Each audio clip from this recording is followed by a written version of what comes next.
সাহাবী আল্লাহর নবীর দরবারে গিয়া নালিশ করলেন, ইয়া রাসূলুল্লাহ, ইয়া হাবিবাল্লাহ, আল্লাহর নবী গো,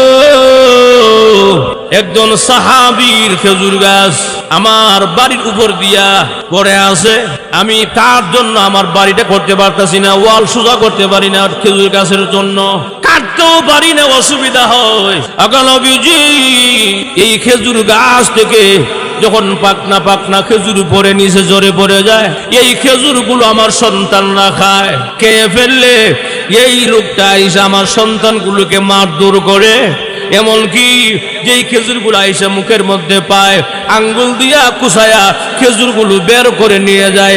আমি বাবা হয়ে সহ্য করতে পারি না। জোরে কোন সুবহানাল্লাহ। আপনি কি একটু মেহেরবানি করে এই খেজুর গাছটা আমাকে ক্রয় করে দিবেন গো? আপনি দেন না গো নবী, আমারে ক্রয় করে।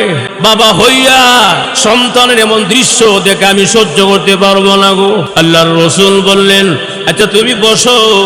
এই লোকটাকে খবর দিয়ে নিয়ে আসলেন এবং সেও রাসূলের সাহাবী, কিন্তু প্রকৃত সাহাবী নয়, মুনাফিক মার্কা সাহাবী। ওনাকে আনার পরে বলেন, কিরে সাহাবী, তোমার খেজুর গাছটাতে ওনার বাড়ির মধ্যে ঝুঁকে পড়ে আছে বাঁকা হইয়া, আর না হয়তো বিক্রি করে দাও।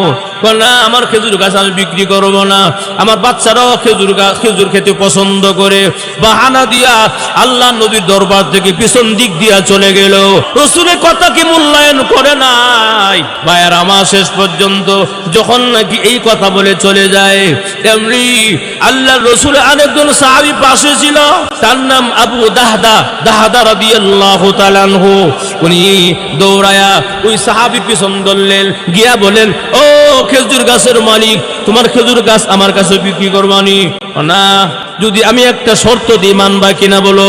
আমার একটা খেজুর গাছের বাগান আছে, একটা বাগানের মধ্যে 600 খেজুর গাছ। তখন যদি সত্যি হয়ে থাকে, নাও দিলাম। ও ঠিক আছে, একটা খেজুর গাছ দিয়ে দিলাম, 600 খেজুর গাছের একটি বাগান সহ ঘর সহ নিয়ে নিলাম। ভাইয়েরা আমার গভীর মনোযোগ দেন। খেজুর গাছটা ক্রয় করার সঙ্গে সঙ্গে হযরত আবু দাহদা রাদিয়াল্লাহু তাআলা আনহু আল্লাহর নবী দরবারে গিয়া হাসতে হাসতে আল্লাহ নবী দরবারে গিয়া বলেন, ইয়া রাসূলুল্লাহ, ইয়া হাবিবাল্লাহ, আল্লাহর নবী গো, খেজুর গাছটা আমি কিনে ফেলছি।